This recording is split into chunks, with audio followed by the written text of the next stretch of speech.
ఈరోజు ప్రభు భక్తులందరూ మెదక్ చర్చ్ ప్రాంగణంలో మేరీ క్రిస్మస్ పండుగను నిర్వహించుకోవడానికి విచ్చేసి 100 సంవత్సరాలు ఈ మెదక్ చర్చ్ నిర్మాణం, ఈ దేవాలయ నిర్మాణం జరిగిన కార్యక్రమాన్ని అద్భుతంగా నిర్వాహకులు నిర్వహించిన ఈ కార్యక్రమంలో కాంగ్రెస్ పార్టీ తెలంగాణ అధ్యక్షులు, సహచర మంత్రివర్గ సభ్యులు, పార్లమెంట్ సభ్యులు, శాసనమండలి సభ్యులు, శాసనసభ్యులు, మత ప్రవక్తలు, ప్రభు భక్తులందరూ కూడా వేలాదిగా ఇక్కడికి తరలి వచ్చి ఈ శుభకార్యంలో పాల్గొన్న ప్రతి ఒక్కరికి క్రిస్మస్ శుభాకాంక్షలు నేను తెలియజేస్తున్నా. మీ అందరికీ, భక్తులందరికీ.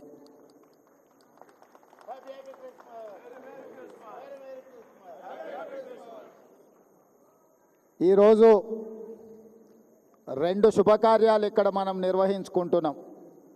ఒకటి, 100 సంవత్సరాల క్రితం ఆనాడు వచ్చిన కరువు కాటకాలను నిర్మూలించడానికి ప్రజలు ఆకలితో అలమటిస్తున్నప్పుడు పనికి ఆహార పథకం ఆనాడు ప్రభు మందిర నిర్మాణంలో భాగస్వాములైన ప్రజలందరికీ భోజనం పెట్టాలని ఒక గొప్ప ఆలోచన, వారికి పని కల్పించాలన్న ఆలోచనతో ఈ గొప్ప దేవాలయాన్ని నిర్మించడం జరిగింది.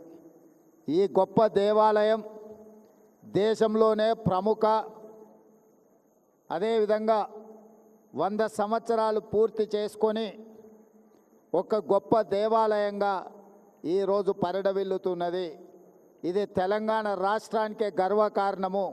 ఈరోజు దేశంలోనే గొప్ప చర్చుగా మన మెదక్ చర్చు కీర్తింపబడుతున్నది అని అంటే 100 సంవత్సరాల నుంచి భక్తులు దీన్ని అద్భుతంగా నిర్వహించడం వల్ల ఈరోజు దేశ స్థాయిలోనే మనకు గుర్తింపు వచ్చింది.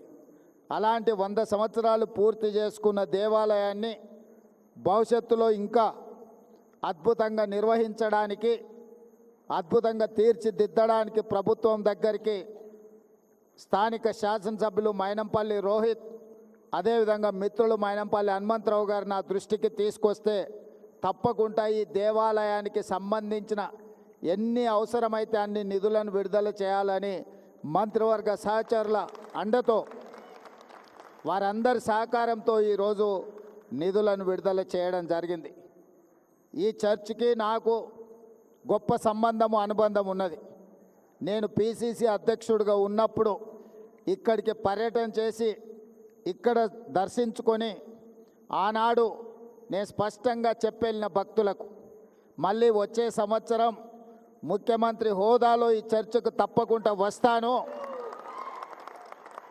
భక్తులందరూ ఆశీర్వదించండి, పేదల ప్రభుత్వాన్ని తెచ్చుకోండి, పేదలకు మేలు జరుగుతుంది, ప్రభు ఆశీర్వాదంతో పేదల ప్రభుత్వం ఏర్పాటు చేసుకొని ముఖ్యమంత్రి హోదాలో ఈ చర్చకు తప్పకుండా వస్తాను అని ఆనాడు భక్తులకు మాట ఇచ్చిన. ఈరోజు చర్చ్ నిర్మాణం 100 సంవత్సరాలు పూర్తి చేసుకున్న సందర్భం, అదేవిధంగా క్రిస్మస్ పండుగ కూడా భక్తులందరి సమక్షంలో నిర్వహించుకోవాలని ఈరోజు ఇక్కడికి ప్రాంగణంకి రావడం జరిగింది. చాలా సంతోషదాయకమైన పండగ. మీ అందరినీ కలిసినందుకు నాకు చాలా సంతోషం కలిగింది. నా సూచన, నా విజ్ఞప్తి, పేదల ప్రభుత్వం ఉన్నప్పుడే రైతులకు ఉచిత కరెంటు కానీ, ఈరోజు ఇందిరమ్మ ఇండ్లు ఏవైతే మనం నిర్మిస్తున్నామో అవి ప్రధానంగా దళిత క్రైస్తవులకే అత్యధికంగా ఇవ్వడానికి రాష్ట్ర ప్రభుత్వం ప్రయత్నం చేస్తున్నది. దళితులకు, గిరిజనులకు, దళిత క్రైస్తవులకు, గిరిజన క్రైస్తవులకు అత్యధికంగా లబ్ధి చేకూరుతుంది. ఈరోజు రాజీవ్ ఆరోగ్యశ్రీ ద్వారా 10 లక్షల రూపాయలతో పేదలకు ఉచిత వైద్యాన్ని అందిస్తున్నాము అని అంటే అది కూడా పేదలకే చెందుతుంది. 200 యూనిట్లు ఉచిత కరెంట్ ఈరోజు రాష్ట్ర ప్రభుత్వం అందిస్తున్నది అని అంటే ఇది కూడా పేదలకే చెందుతుంది. 500 రూపాయల పంట బోనస్ వరి పండించిన వాళ్లకు ఈ ప్రభుత్వం ఇస్తున్నది అంటే ఇది కర్షకులకు వారికి చెందుతుంది. 21,000 కోట్ల రూపాయల రైతు రుణమాఫీ చేసినామంటే పేద రైతులకే ఈరోజు ఆ రుణమాఫీ అందింది. ఇలా సంక్షేమ పథకాలు, ఫీజు రియంబర్స్మెంట్. ఈరోజు నేను ఒక మాట స్పష్టంగా చెప్పదలుచుకున్నా. ఆనాడు క్రిస్టియన్ మిషనరీస్ ఏదైతే ఎడ్యుకేషన్ హెల్త్ పట్ల ప్రత్యేకమైన శ్రద్ధ చూపించి పేదలకు ఏ దిక్కు లేని వాడికి ప్రభువే దిక్కు అని ఆనాడు గొప్పగా విద్యను అందించి వైద్య సేవలను అందించి సేవ అంటే ఇలా ఉండాలి అని ఈ సంస్థలు చూపించిన బాటలోనే ఈనాడు మా ప్రభుత్వం ఫీజు రియంబర్స్మెంట్ కానీ లేకపోతే రాజీవ్ ఆరోగ్యశ్రీ హెల్త్ పథకం కానీ తీసుకొచ్చినాయి అంటే వీటికి పునాదులు ఆనాడే పడ్డాయి. అదేవిధంగా ఈ మెదక్ చర్చ్ నిర్మాణం, పనికి ఆహార పథకం, కరువు వచ్చినప్పుడు తినడానికి ప్రజలు అలమటిస్తున్నప్పుడు ఆనాడు ప్రముఖులు ప్రజలని కాపాడడానికి వాళ్లకు భోజనం పెట్టి వాళ్లకు పని కల్పించి ఈ చర్చ్ నిర్మాణం జరిగింది. ఈరోజు ఉన్న ఉపాధి హామీ పథకానికి స్ఫూర్తి ఈ చర్చ్ 100 సంవత్సరాల క్రితం నిర్మించినప్పుడు ఏ విధానాన్ని అవలంబించిందో కాంగ్రెస్ పార్టీ అధికారంలోకి వచ్చిన తర్వాత ప్రవేశపెట్టిన ఉపాధి హామీ పథకం, పనికి ఆహార పథకమే.